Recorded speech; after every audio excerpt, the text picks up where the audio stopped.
I'm not sure what this debt of yours might be, but I think you better leave before those two return. You don't seem to be on friendly terms with the samurai girls. Wait, if he doesn't know about it, we can just leave, Onisama.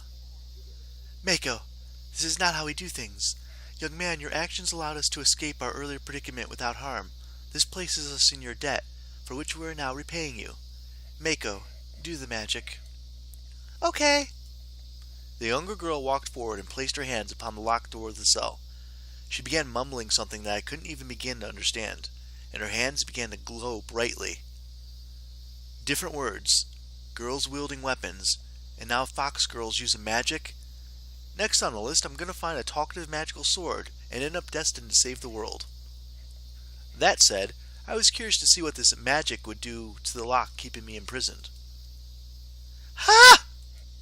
The glow flared for a moment before quickly fading. There was a hiss and then a sizzle as the lock dripped to the floor in a mess of melted metal. Well done, Mako-chan. You did very well. Relax for now, alright? I'm not sure what I'm supposed to be the most surprised about. The fact that a girl just melted a steel lock, or that I'm starting to accept that this is normal. This level of magic is extraordinary. Mako-chan is quite gifted. But as I said, we're here to settle our debt.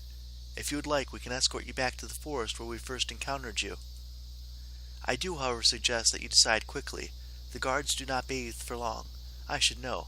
I have observed them for a while.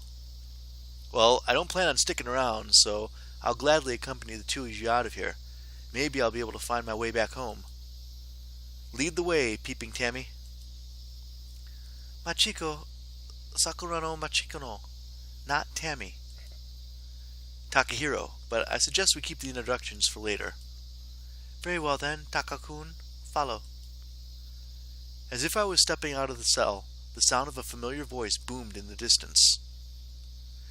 Thieves! Crafty fox kleptomaniacs! I'll skin you alive!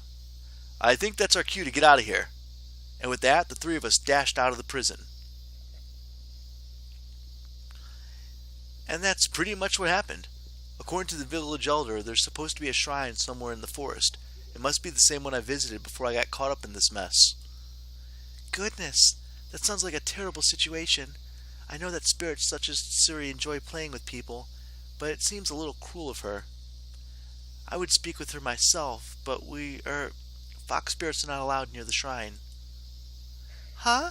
I thought the reason we never go there is because you get all flustered whenever a Suchan's around. Shut up, Mako. I didn't realize a panty thief could get embarrassed like that. But maybe you two could show me the way to the shrine? Somehow the layout of this forest seems different from my world. Which pretty much meant that Aya's map was useless now. You do not understand.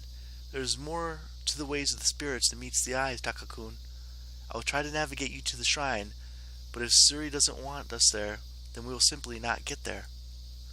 The only places we can navigate to directly are our home and the village. I could use gate magic, but that takes a super long time to cast, and unless I concentrate really hard, it usually ends up just taking us someplace, not fun. I think I'll prefer taking the grand route. But thanks for the offer, Mako-chan. Was it?